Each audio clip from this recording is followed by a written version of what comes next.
तो वर्तमान समय हमें क्या पुरुषार्थ करना है, वर्तमान समय पॉजिटिव रहने का पुरुषार्थ करना है। तो हम सदा पॉजिटिव कैसे रहे, उसके लिए 5 बातें आपको सुनाता हूँ।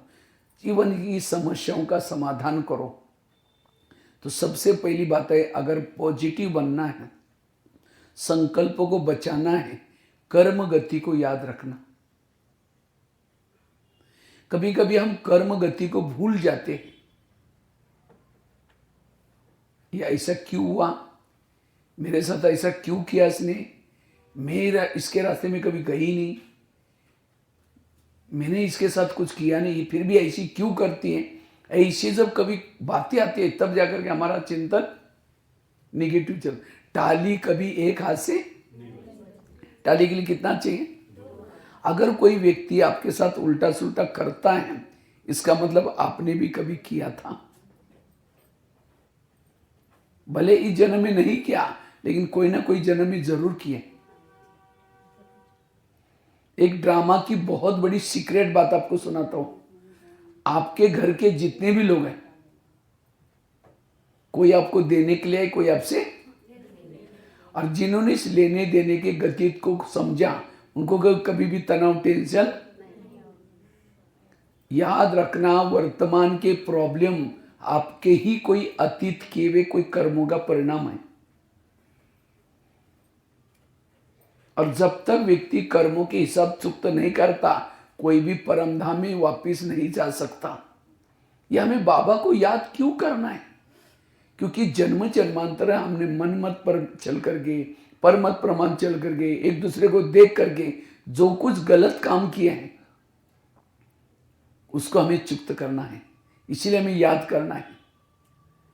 हिसाब चुक्त करने के 3 तरीके, एक योग से चुक्त करो, वो में नहीं तो सहन करके चुक्त करो, या तीसरा धर्मराज की पुरी में डंडे खा के। डंडा मतलब कोई मारेगा नहीं, वो उस समय जो विनाश होगा, उस समय जो दर्द होगा, दुख होगा, यही धर्मराज के डंडे हैं। समुद्र का पानी हिमालय को छूने के लिए जाएगा। हिमालय कहाँ है, इधर, और ऊपर से पानी आएगा इतना समुद्र का जोर से, और जाते समय सबको अंदर लेके जाएगा।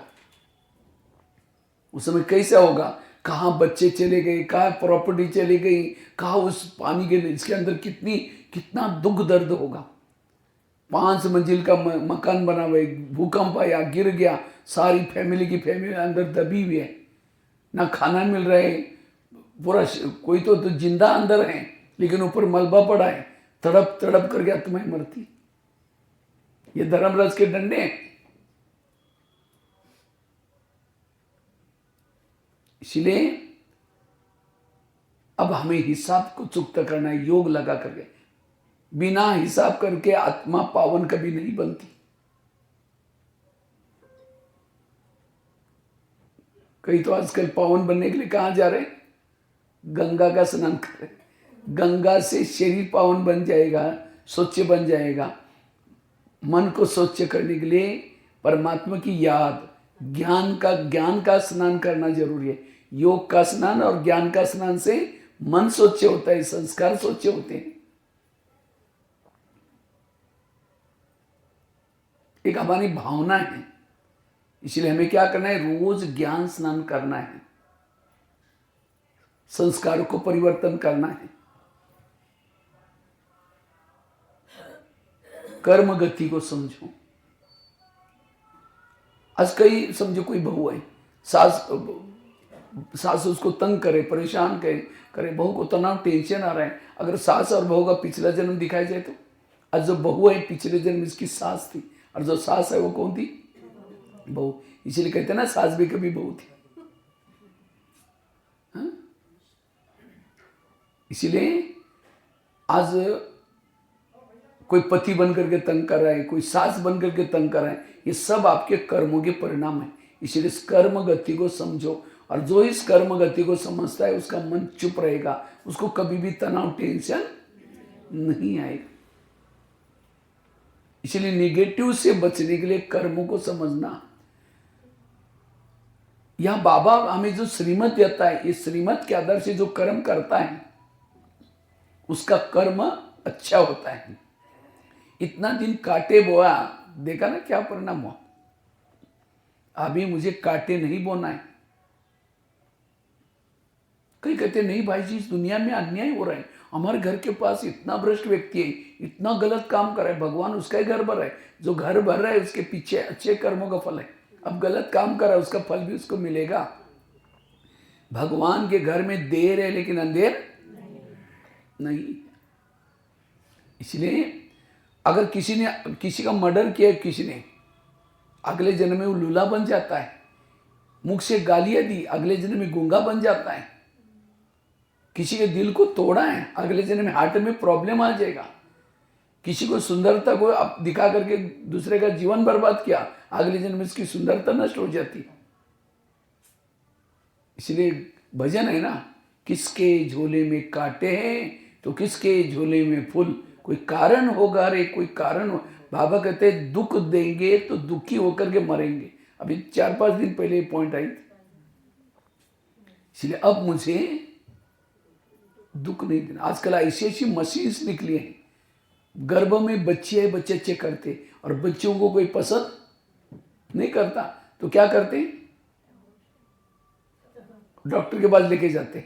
वैसे तो कानूनी अपराध है, डॉक्टर को पैसा मिल रहा है, वो क्या करता है, वो कानून को भी दबा करके लोभ लालच में आकर के चेक करता है।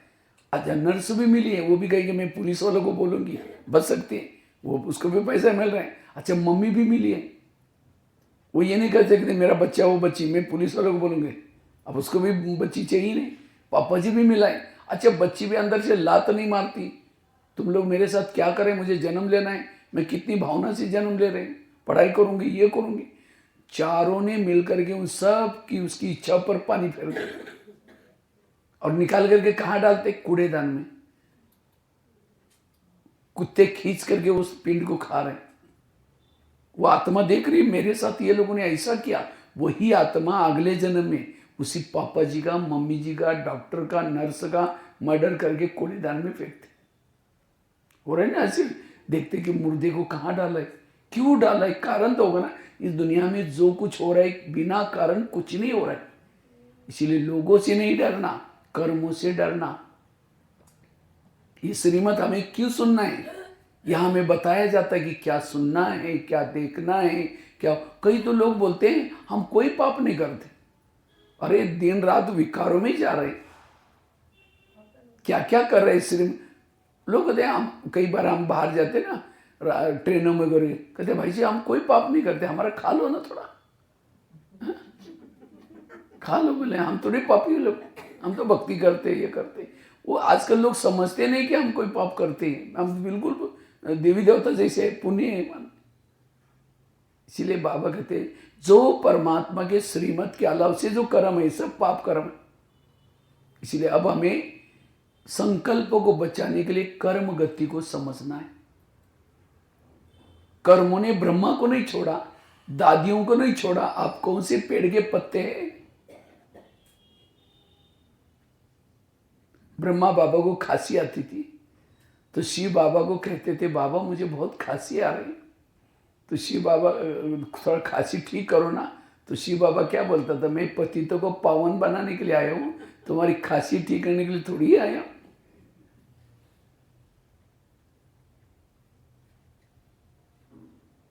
दादी गुलजार 4 साल हॉस्पिटल में रही। दादी को संकल्प चला रही, बाबा मुझे मदद नहीं कर रहे, मैं बाबा का रथ थी। कर्मों को चुक तो करना ही पड़ता है। और कभी कभी हमारे जीवन में कोई बेटा तंग करता है, कई कई तो कहते हैं हम ओम शांति में जाते हैं, ब्रह्मा कुमारी में जाते हैं, तो भी हमारे घर में ऐसा क्यों, कई सोचते हैं, डाउट आ जाता है बाबा हमको मदद नहीं कर रहे। कई तो छोड़ भी देते, अरे हमने बहुत बाबा को देख लिया, हमको तो कोई मदद ही नहीं करता। ओम शांति में कब से आ रहे, 1 साल 2 साल 3 साल पिछले जन्म में थे ओम शांति में, उस समय गलत कर्म के छुमंतर हो गया। अगर वो ओम शांति में आने के बाद भी कोई प्रॉब्लम आता है, ये मेरे पिछले जन्मों का हिसाब है। बाबा के ऊपर भावना कभी कम नहीं करना।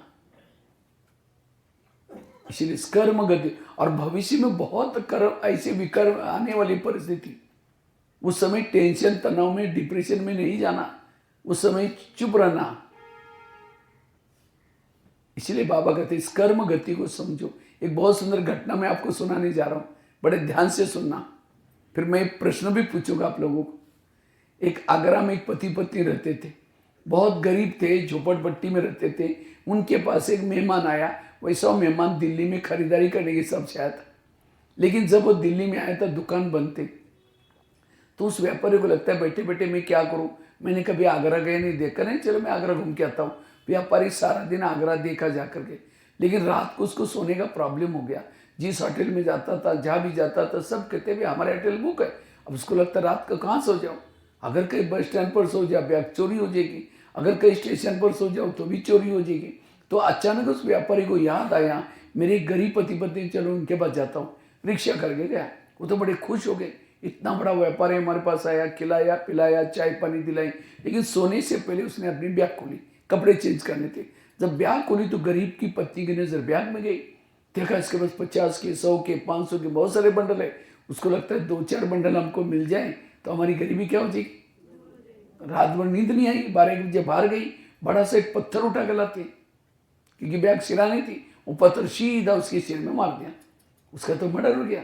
पति की नींद खुली, पति कहता ये क्या हो गया, कहता हमारी गरीबी दूर हो। का ये बात किसी पुलिस वालों को पता चलेगा, लोगों कहते हैं किसी को पता नहीं चलने देंगे। अब इस व्यापारी को जमुना नदी में डाल देते। रात को 2 बजे उन्होंने उस मुर्दे को बोरी में डालना, पीछे जमुना नदी उसके अंदर फेंक के वापिस आए, किसी ने नहीं देखा। वापिस ऐसे घर में आए तो देखा खून ही खून लगा था। उनको लगा किसी को पता ना चले, रातों रात खून के दाग भी मिटाए। उन्होंने खून के दाग तो मिटाए, लेकिन कर्मों में पड़े हुए दाग को कोई मिटा। इसलिए एक भजन है ना, कर्म का लेखा मिटे न रे भाई, लाख करे कोई चतुर। उन्होंने उसी पैसे से प्लॉट लिया, मकान बनाया, दुकान खोला, गहने बनाई, गाड़ी खरीद की, उनकी गरीबी दूर हो गई। लेकिन उनको कोई बच्चे नहीं थे, दोनों ही पति पत्नी थे। कुछ साल के बाद एक बच्चा हो गया, और एक ही बच्चा था, खिलाया पिलाया, कलेक्टर बनना जितना पढ़ाया। अचानक उस बच्चों को टाइफाइड हो गया। तो उनको लगता है इस बच्चे को कुछ ना हो जाए, बड़े से हॉस्पिटल में इलाज किया, बहुत खर्चा हुआ, बनाए थे गहने बेचे, बच्चे का इलाज किया, बच्चा ठीक नहीं हुआ। गाड़ी बेची, बच्चे का इलाज किया तो भी ठीक नहीं हुआ। दुकान चालू किया तो उसको भी बंद किया। सारा पैसा उन्होंने बीमारी लगाया, बच्चा ठीक नहीं। तो एक दिन वो बच्चा कहता है पापा जी अपने को जो मिला था पैसा खत्म हो गया, अब मैं जा रहा हूँ, बच्चे मर गए। तो बच्चा कौन था, वो जिस व्यापारी को मारा था, वही पैसा लेने के लिए बच्चे को, आत्मा तो मरती नहीं। ये है कर्मों का डंडा। कर्मों का डंडा लगता है, आवाज नहीं आता। ये आप लोगों को मैंने क्यों सुनाया। आज माँ बाप ने होटल नहीं देखा, पैसा पैसा इकट्ठा किया, और बच्चा कोई ऐसा पैदा हुआ है गलत संगत में जा रहे, नशा कर रहे, माँ बाप को टेंशन में आ रहे, तो वो बच्चा कौन है। ये हमारा पिछले जन्मों का,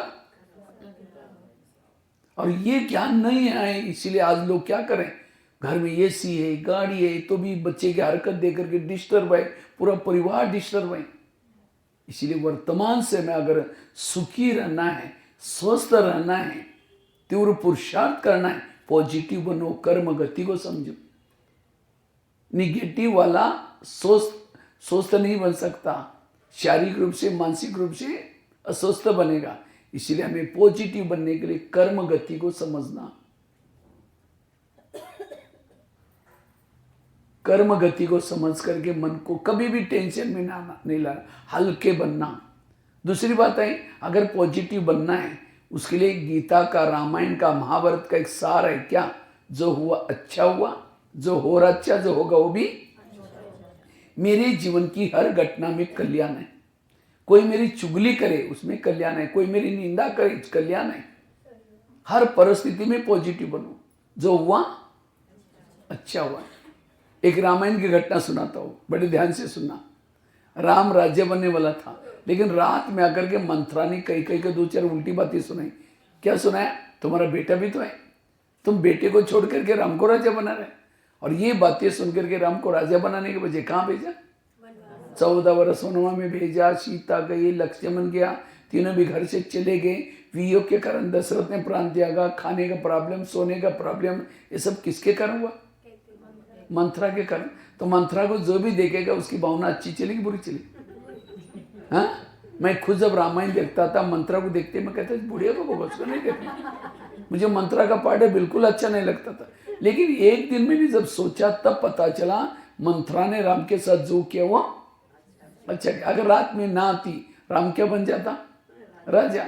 राजा बनता तो जंगल में नहीं जाता, सीता की चोरी ना होती, रावण को ना मारता। रावण को ना मारता, राम की महिमा कोई नहीं गाता। राम की महिमा किसके कारण? मंत्रा के कारण। इसी तरह हर एक के आसपास में, घर में भगवान ने एक दो मंत्रा रखी,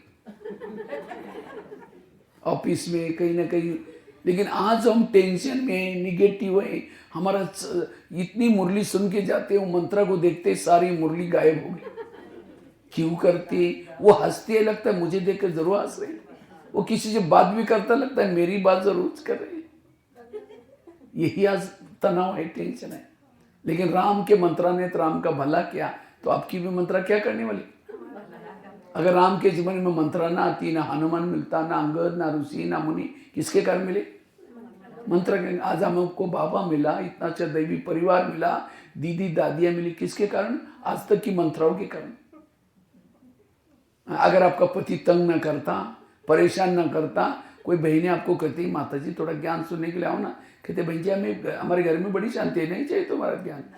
उस पति का धन्यवाद, मंत्र बन करके तंग किया, परेशान किया, भक्ति के लिए मंदिर में गए, प्रदर्शन देखी, यहाँ आए, इतना अच्छा दैवी परिवार मिला, दीदी दादियां मिली, किसके कारण? मंत्र के। कभी एकांत में बैठ करके आज तक जिन्होंने तंग किया, परेशान किया, उन सबको धन्यवाद दो। आप लोगों ने हमें तंग किया, हमारा बड़ा अच्छा हुआ है, लेकिन 5000 साल के बाद तंग करने के लिए जरूर आना। ये है पॉजिटिव। इसलिए जो हुआ अच्छा हुआ। राम जब वनवास से आता है, सब उसका स्वागत करने के लिए आए थे। मंत्राओं कह के नहीं आई थी, मंत्राओं कह के नहीं आई थी। तो राम ने सबको पूछा कि मंत्राओं कह के माँ कहाँ है? कहा कि वो तो आई नहीं।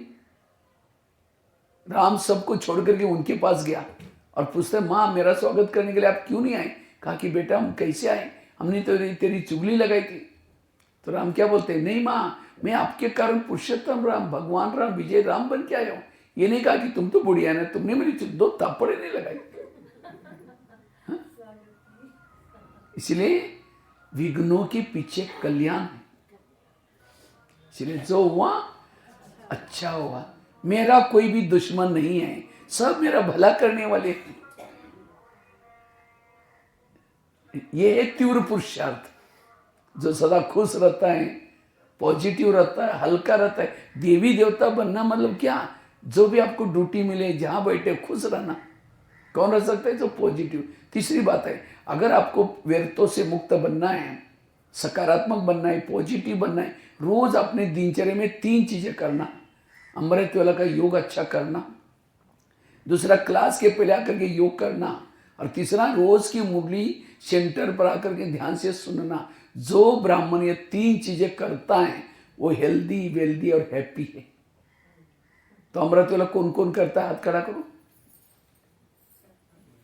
अच्छा, सब लोग करते हैं। लेकिन अमृत वेला का चुपचाप आपका कोई वीडियो बनाई जाए, आपको पता भी नहीं चला कि आपका कोई वीडियो बना रहे, और उसी वीडियो को आपको 10 बजे दिखाई जाए, ये सवेरे का आपका अमृत वेला का वीडियो कहेगी मेरा है, मैंने ऐसे किया था। दीवार के सारे बेटे मुंह खुला के बंदा, 2 बार मच्छर अंदर भी गया और बाहर भी है, पता भी नहीं चला। अगर ऐसा योग करेंगे तो आत्मिक स्थिति कैसी बनेगी, पॉजिटिव कैसे बनेंगे? इसलिए अमृत वेला अच्छी करना, आंखें खोल करके बैठना। और केवल खोल के भी नहीं, अब समझो कोई मेहमान है, बहुत बड़ा मेहमान है, लेकिन 10 काम आपने उनको बुलाया, जरूरी काम है, वो 10 काम छोड़ करके आपके प्यार के खातिर आया। लेकिन जैसा मेहमान घर में आया, कुंडी लगा करके दरवाजे बंद करके सो जाओ, वो बेल बजा रहे, घंटी बजा रहे, दरवाजे नहीं खोलो, अब उनको कैसा लगेगा? ये कैसे लोग हैं? इन्होंने मुझे बुलाया, 10 काम छोड़ के आया और दरवाजे बंद किया, ये अंदर ही है, बाहर भी नहीं गए, अंदर से कुंडी बंद है, चला जाएगा क्योंकि उसको 10 काम करने हैं। तो फिर फोन करो, क्या बात आप आए नहीं? क्या मैं आया था, बेल बजाई थी, घंटी बजाई थी, आपने दरवाजे ने खोला, चला गया। नहीं नहीं प्लीज आओ, जरूरी काम है। फिर आधे रास्ते से आया, फिर कुंडी लगा करके फिर सो गए। दोबारा फोन करो, कहीं कभी नहीं हम पास। इसे तो अमृतवेला उठेंगे, बाबा को निमंत्रण देंगे। क्या निमंत्रण देंगे? मीठे बाबा, प्यारे बाबा, आ जाओ, हम आपसे बातें करनी करनी। बाबा को तो बुलाया, दरवाजे खिड़की तेरे द्वार खड़ा भगवान, भगत भर ले झोली।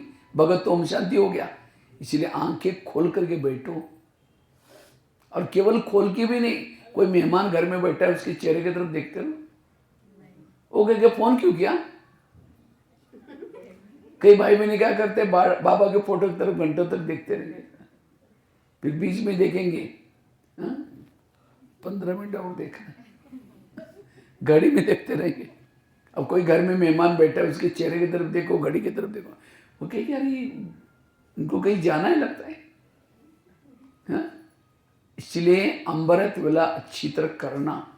कई तो क्या करते हैं, मैं आत्मा हूँ, शांत स्वरूप हूँ, शक्ति स्वरूप हूँ, जा रहे चांद सूरज तारंगन के पार, तारंगन के पार जाकर के कोई झुटका लगा दे, नीचे हड्डी गुड्डी टूट जाएगी। हाँ, इसलिए अमृत वेला अलर्ट होकर के बैठो। बाबा कहते हैं मैं रोज तुम्हारे घर में आता हूं। बाबा रोज आपके घर में आता है, दिखता है आप लोगों को? बाबा को देखने के लिए होश में बैठने की जरूरत है। जो बेहोश होगा उसको बाबा कहाँ दिखाई पड़ेगा? कोई अगर कोई शराबी शराब पी करके गटर में पड़ा है और कोई जाकर के कहता है अरे भाई 10 रुपए ले लो, घर में जाकर सो जाओ, वो क्या बोलता है? मैं राजा हूं, मुझे कुछ नहीं चाहिए। इसी तरह बाबा अमृत वेला वरदान को झोला लेके आता है और कहते हैं बच्चे कुछ चाहिए, लेकिन हम ऐसे झूम रहे हैं, कुछ नहीं चाहिए राजा हूं। कहीं तो दिन में झूमते अमृत वेला, पता नहीं कैसे करते होंगे। इसलिए अलर्ट होकर के बैठना। एक कुमारी ने मुझे क्वेश्चन पूछा, कहते भाई साहब मैं अमृत वेला उठती हूँ लेकिन ऊपर परमधाम में नहीं जाती हूँ। मैंने कहा क्यों? कहते उसी समय हमारे घर के ऊपर बहुत अंधेरा होता है। देखो कैसे क्वेश्चन पूछते हैं। तो एक कुमार कहते कि भाई साहब मेरी अमृत वेला नींद ही नहीं खुलती। हमने कहा क्यों? अलार्म लगाए करो। कहता अलार्म 5 लगा दो, लेकिन सुना ही नहीं पड़ता। हमने कहा क्यों? कहता मैं सोने के लिए परमधाम में जाता हूँ ऊपर, और अलार्म तो नीचे धरती पर बजता है।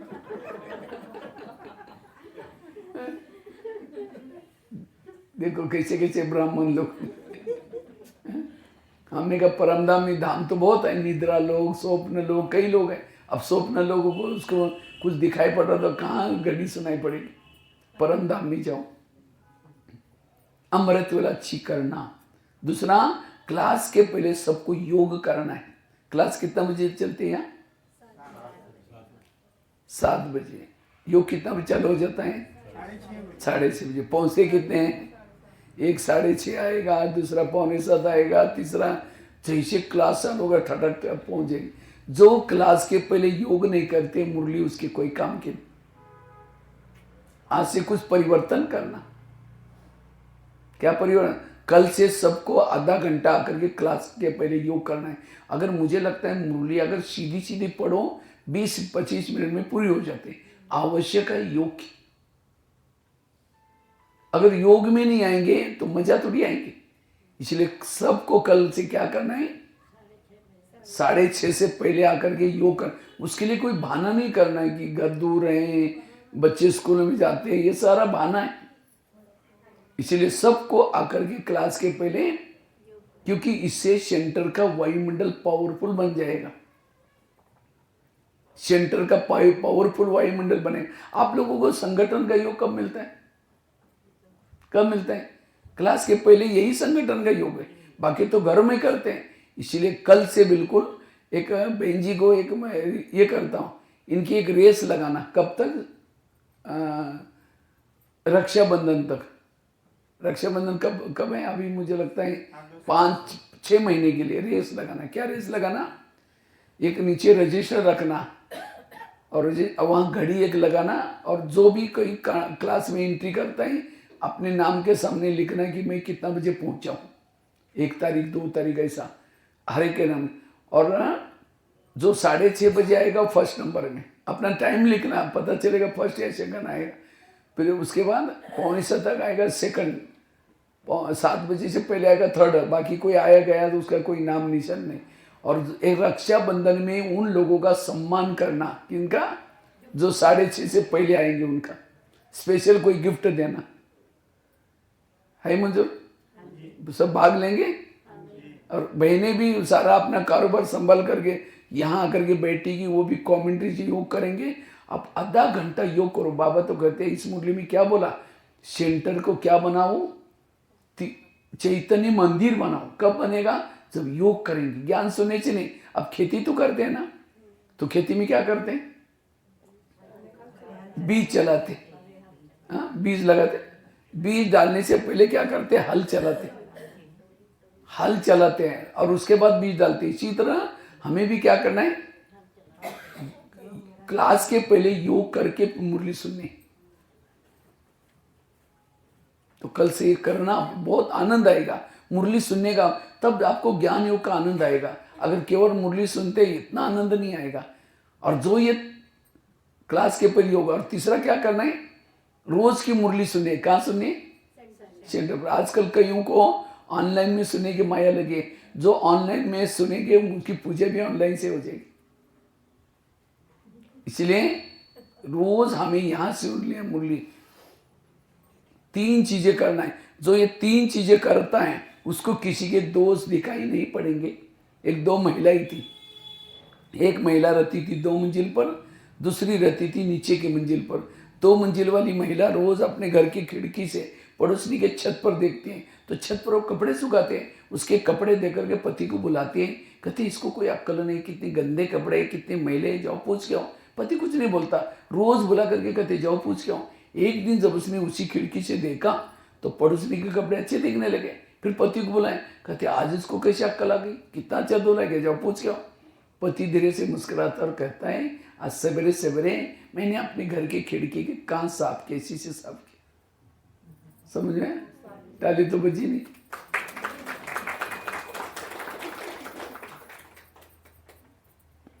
अच्छा स्कूल में जाना है इसलिए, अच्छा चलो टाइम तो हो गया। देखो 3 टाइम पॉइंट हो गए और बाकी रह गए। चलो स्कूल में जाना है इसलिए टाइम नहीं। अच्छा और एक चौथा एक पूर्ण सुना लेता हूँ।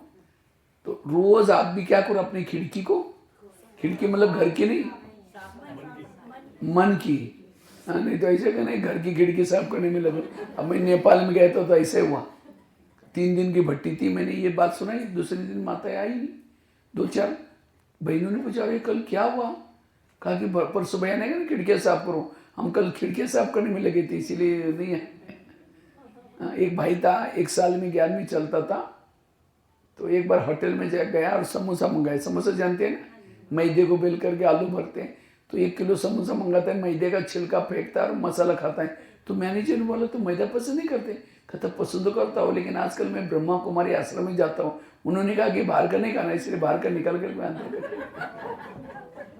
तो कभी कभी हम ज्ञान को उल्टा कर लेते हैं, इसलिए खिड़की से अपना। और लास्ट की बात सुना करके पूरा करता हूँ, निगेटिव को क्या बना दो, यह है समस्या का समाधान। किसी ने गाली दी, क्या समझो, गाली नहीं दी, मेरे पर गुलाब का फूल डाल दिया। निगेटिव को किसी ने परचिंतन किया, क्या समझो, परचिंतन नहीं किया, मेरा कीर्तन भजन गाया। निगेटिव को पॉजिटिव समझो। यहाँ आप आए और यहाँ से थोड़ा घर में जाएंगे, जाते लोग बोलेगा ओम शांति में गया तो घंटों तक बैठ जाते हैं, वहीं जाकर वहीं खाओ। अब ये बातें सुनते तुरंत टेंशन आएगा, पहले से पक्के करके जाओ अब मैं घर में जाऊंगी, जाते ही मेरी पूजा हो जाएगी। अगर कोई देवी की पूजा हो तो देवी क्या करते हैं, आपको भी कोई बोलना शुरू करेगा, आप भी क्या दो वरदान वाला, हाथ से नहीं दो और चिढ़ जाएंगे। बड़ी देवी बन के ऐसे कल जाकर के देख ले, मन से कोई कि बाबा, तब उनको लगेगा अरे ये तो पहले मैं क्या बोलता था, एकदम निगेटिव को पॉजिटिव में चेंज करो। एक महाराष्ट्र में एक संत थे जिनका नाम था तुकाराम महाराज। वो बड़े भक्ति करते थे, लोगों ने उसको मना किया भक्ति करने के लिए, तब भी छोड़ा नहीं। तो एक दिन सभी लोगों ने पकड़ करके वो संत के गले में सब्जी की माला पहना दी। बैंगन, टमाटर, आलू, मटर, मिर्ची, मुँह काला किया, बाल उतार करके हल्दी लगाई, गधे पर बिठाया, गली गली में घुमाया। इतना ही नहीं, घर के सामने लाया, पत्नी को बुलाया। तब उसकी पत्नी देखते हैं मेरे पति का साथ ऐसा किया, सबको गाली देते। जब गाली देते तुकाराम महाराज सब्जी की माला दिखा करके कहते हैं इनको गाली क्यों दे रहे हैं? ये लोगों ने अपने लिए 8 दिन के लिए सब्जी ला कर दी, निगेटिव को क्या बनाया? और कहा इनको गाली मत देना। जब हमारी शादी हुई थी सब बारात ही नहीं निकली थी, ये लोगों ने पूरा गांव में हमारी क्या निकली। और कहा इनको गाली मत देना। जब मुझे घुमाने के लिए लेके गए थे, बाहर बहुत तेज धूप थी और तेज धूप में लोगों ने पाँव में कुछ नहीं पहना था, सबके पाँव में छाले पड़े होंगे, मुझे कुछ नहीं हुआ, मैं आराम से बरगदे पर बैठा था। और कहा इनको गाली मत देना, मेरे सिर में फोड़े हो गए थे, मैंने बहुत दवाई की, ठीक नहीं हुआ। आज ये लोगों ने मेरे बाल उतर करके हल्दी लगाया, हल्दी तो एंटीबायोटिक का काम करते हैं, अब ठीक हो जाएगा। ये है समस्याओं का कौन कर सकते हैं? जिसके पास पॉजिटिव स्टॉक है। समस्या का समाधान करने वाला पॉजिटिव वाला रेत में भी पानी निकाल देगा, असंभव को भी संभव कर देगा, कैसे भी व्यक्ति के साथ एडजस्ट करके चलेगा। इसलिए पॉजिटिव बनो, सकारात्मक बनो। और 4 बातें मेरे किसी ने सुनाई। पहली बात बताई कर्म गति को समझना, उसके लिए मैंने एग्जाम्पल दिया, वो डॉक्टर का एग्जाम्पल भी दिया कर्मों का, साथ में वो आगरा की घटना सुनाई। दूसरी कौन सी सुनाई? जो हुआ मंत्रा वाली घटना सुनाई। तीसरी रोज खिड़की को साफ करना, क्लास के पहले योग करना है, अमृतवाला अच्छी करना है, रोज की मुरली सुनना है यहाँ करके। और चौथी कौन सी सुनाई? निगेटिव को क्या बना दो। अगर ये 4 भी बातें करेंगे, आप तीव्र पुरुषार्थ करेंगे, हल्के बन सकेंगे, अशरीरी विधेयी बन सकेंगे, स्थिति अच्छी बन जाएगी, संकल्प को बचा सकेंगे। ये है वर्तमान समय का पुरुषार्थ। ठीक है। ओम शांति।